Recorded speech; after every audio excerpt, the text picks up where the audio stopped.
বৃহস্পতিবার সন্ধ্যায় বিশালগড় মহকুমার অন্তর্গত নবীনগর মাদ্রাসা সংলগ্ন মধ্যপাড়া আলমগীর হোসেনের বসতঘরে বিদ্যুতের শর্ট সার্কিট থেকে আগুন লেগে ঘরের মূল্যবান নথিপত্র এবং সকল আসবাবপত্র পুড়ে ছাই হয়ে যায়।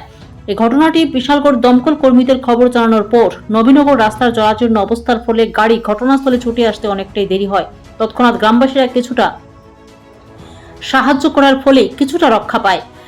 জানা যায়, আলমগীর হোসেন বর্তমানে কর্মসূত্রে দুবাই রয়েছেন। গরিব পরিবারের রোজগার দাতা আলমগীর হোসেন সংসারের সুখ স্বাচ্ছন্দ্য এবং জীবন রক্ষার তাগিদে বিদেশে পাড়ি দেন। ওনার একটি মাত্র বসত ঘর এবং সেটাও পুড়ে ছাই হয়ে যায়, জানালেন আলমগীর হোসেনের স্ত্রী। শাহিন চৌধুরী রিপোর্ট, জি আপডেট। আমি বাড়িতে ছিলাম, ঘটনা বলতে আমি কালকে বাবুর বাড়িতে গেছি। আজ 27 তোমার শরীরটাও না, মানে হাতে টাকা পয়সা নাই। বাবুর বাড়িতে গেছি, বাবু খবর দিয়ে গেছি। বিকালে খবর গেছে গরু আগুন লাগছে। নিজেও দেখতেছেন কি করতেছে না আগুনে কিটা কিটা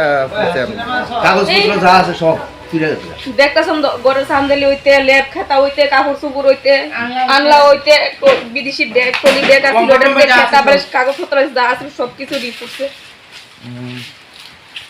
এটা কোন জায়গা? নবীনগর।